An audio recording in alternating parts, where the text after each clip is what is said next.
Tous les intellectuels du continent africain étaient tarés. L'Afrique est une terre qui a subi tellement d'épreuves. Je ne sais pas si dans le monde, il y en a qui ont subi autant d'épreuves que nous. Les Juifs aussi ont subi beaucoup d'épreuves. Mais nous, les Noirs africains, tout le monde s'est assis sur nous. Mais nous, on a des grands combats à mener. Et les grands combats que nous avons à mener, ce n'est pas pour se venger des gens, c'est pour au moins être homme aussi, comme les autres. C'est ça qu'on appelle la dignité. Que quand tu passes, il faut qu'on sache au moins que c'est un homme qui passe. C'est tout. C'est tout ce que nous voulons. C'est tout ce que nous recherchons. Et moi, je veux qu'on règle les problèmes, c'est tout. Il y a une politique africaine à mener pour que les gens puissent vivre sur leur sol, pour qu'ils puissent vivre de leur agriculture, de leur industrie. C'est ça l'enjeu. Moi, j'ai une foi en l'Afrique. C'est tout.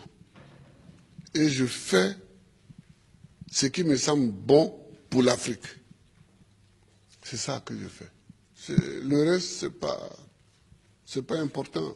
Moi-même, j'ai dit, pendant la période révolutionnaire, que les intellectuels béninois, et en disant béninois, nous pensions à tous les intellectuels du continent africain, étaient tarés.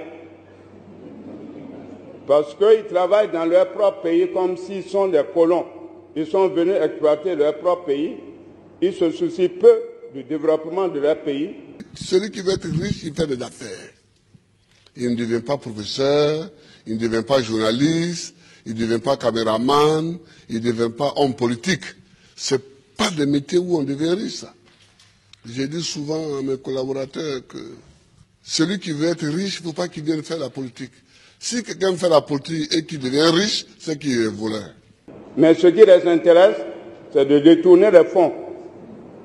Quand ils signent les contrats, avant que celui qui est venu signer un contrat en disant nous mettons telle somme à votre disposition pour développer votre pays, avant son retour à Paris, à Londres, à Washington, ou à Berlin, ou à Bruxelles, en tout cas, etc., dans leur capitale où ils résident, ces fonds déjà sont dans leur propre banque.